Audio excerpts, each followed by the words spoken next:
Итак, контент версии 4.5.0 мы с вами обсудили даже возможное появление Пушкаша и Пеле в eFootball 2026, а поэтому теперь пришло время обратить внимание на эпических игроков, которые появились в базе данных после обновления до версии 4.5.0. К нашему с вами сожалению, сюрпризов здесь не так много, как того хотелось бы, и как оно всегда и бывает в случае с этими эпическими списками, здесь по большей части повторяются одни и те же фамилии. И ладно бы, если бы здесь присутствовали футболисты, которых в самой игре не было уже достаточно давно. Так нет же, повторяются и те футболисты, которых мы наблюдали буквально-таки пару месяцев назад, если не меньше. Как бы то ни было, давайте сегодня обсудим, кто получит обновленные эпические карточки, а кто перевыпуск своих предыдущих версий. К слову, если вам необходимо пополнить ваш баланс монеточек в eFootball Mobile или в любой другой мобильной игре, то вам на PlayRock, ведь на их сайте собраны одни из самых выгоднейших предложений на рынке, а также вы всегда можете предложить свои товары и услуги. А если вы обладатель такой платформы, как ПК, и играете в Steam, и вам необходимо пополнить его баланс, то это также можно сделать на PlayRock с наименьшей комиссией на рынке. Приобрести монеты и все остальное на их сайте вы можете в пару кликов, и что самое главное, безопасно.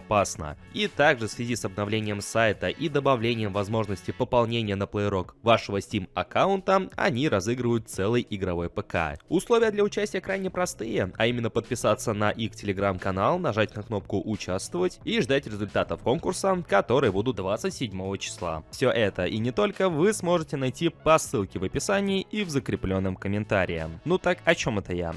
Точно. Список эпических игроков, которые засветились в базе данных, вы наблюдаете на своих экранах. Но если же читать вы не любите или банально слушаете этот ролик, а не столько смотрите его, то давайте ознакомимся с каждым из представленных футболистов. Это Такефуса Куба, Гаиска Миньета, Карлес Пуйоль, Патрик Клюйверт, Габриэль Батистута, Роберто Баджо, Йохан Кройф, Адриано, Мишель Платини, Гарет Бейл, Кака, Фернандо Торрес, Икер Касильяс, Эдгар Тавец и Джанлуиджи Буффон. И вот тот самый момент, о котором я говорил в начале ролика, это те футболисты, которых мы наблюдали по сути недавно, например, Габриэль Батистута, который зимой получил свой первый релиз в качестве игрока Фиорентины, если я не ошибаюсь. Потом нам раздавали его в рамках праздничной кампании, и его могли выловить в рамках бесплатной рандомной крутки, либо же забрать за селективный контракт, и вот он появляется вновь. То же самое касается Фернандо Торреса. За 25-ю часть он успел дважды появиться в игре, как игрок Челси, которого можно приобрести за 500 золотых монеточек, и как игрок Атлетико Мадрид, который появлялся буквально-таки недавно, в апрельском паке, когда у нас было глобальное обновление и была бигтаймовская карточка Суареса. И вот как раз-таки вместе с ним был и Фернандо Торрес. Конечно же, куда же без соотечественника самих Konami, Такефуса Куба вновь затесался среди эпических футболистов, и так же, как и в случае с Фернандо Торресом, он также появлялся в паке с одним из бигтаймовских футболистов, на сей раз с Неймаром. Или Роберто Баджо, который появлялся в новогоднем паке вместе с Гарретом Бейлом. Сам Гаррет Бейл, который по сути и был центральным игроком того самого пака. Причем, как нам подсказывает его моделька, внешность у него сохраняется. Это не перевыпуск его карточки за Тоттенхэм, как это было прошлым летом, а по сути повторение либо сезона 17-18, на что делают акцент многие в комьюнити. Тогда как мне кажется, что эта версия может отсылаться и к сезону 15-16, и к сезону 18-19, и 17-18, потому что буквально-таки начиная с 15 года внешность Гаррета Бейла вообще не менялась. А как-никак у нас также был и Евро 16 года, где Гаррет Бейл себя неплохо проявил. А поэтому я сомневаюсь, что эта версия снова будет отсылаться к сезону 17-18. По сути, такая карточка уже есть в игре, хоть она и бигтаймовская. При наличии бесплатного Икера Касильяса, знаете, условно бесплатного Касильяса, который закреплен за порту и которого мы целый год не наблюдаем в игре, в базе данных вновь появился Касильяс, и на сей раз это версия от сборной Испании, что и подтверждает моделька его фейса. Молодой Касильяс у нас уже был от мадридского Реала, поэтому, по сути, это будет, скорее всего, перевыпуск от сборной Испании. Вот кого мы давно не наблюдали, так это Патрика Клюйверта и Адриано, и с высокой долей вероятности, мне даже кажется 99%, что это будет, по сути, та же самая карточка у обоих, что и были в предыдущих частях, то есть в 24-й, и у Клюйверта, и у Адриано, потому что модельки никак не отличаются от тех, что закреплены за теми карточками, и вряд ли Konami будут выделять какой-то иной отрезок их карьеры для другой карточки. А поэтому, опять же, мне кажется, что это будут те же самые карточки, просто уже на сей раз с двойным бустом.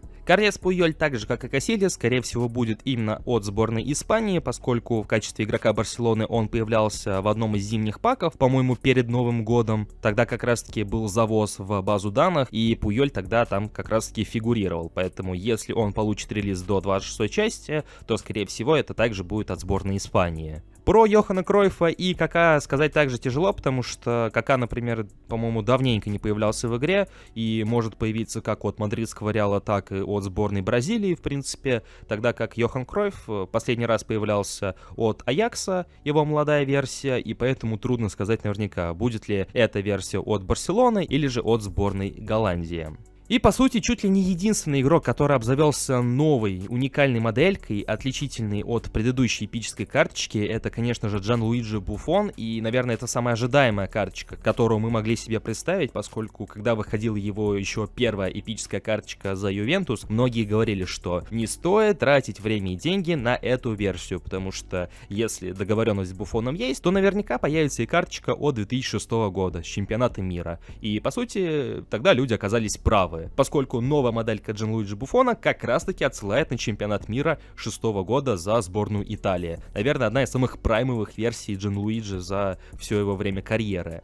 Ну и, в общем-то, вот такая вот у нас ситуация получается с эпическими футболистами. Не стоит также забывать, что время от времени Konami вкидывают, скажем так, сюрпризы, и помимо анонсируемых, в кавычках, эпических игроков, у нас также появляются и прочие легенды, о которых не было известно заранее. Ну, знаете, как это было с Ройсом, с Кагавой от Боруссии и прочими ребятами, которые время от времени, но все-таки в игре появляются, что также неплохо. Так что страдать из-за того, что список получился не таким большим, каким мог бы быть, или что здесь одни сплошь повторные карты, не стоит, потому что, опять же, время от времени свежие лица также проскакивают. Ну а ваше же мнение касаемо представленных моделек, их версий, потенциального релиза тех или иных карточек, я буду ждать в комментариях под этим роликом. Также не забывайте поддерживать это видео своими большими пальцами вверх, подписывайтесь на канал, если вы находитесь здесь впервые, и прожимайте колокольчик для уведомлений. Всем спасибо за просмотр, всем приятной игры и до скорых встреч!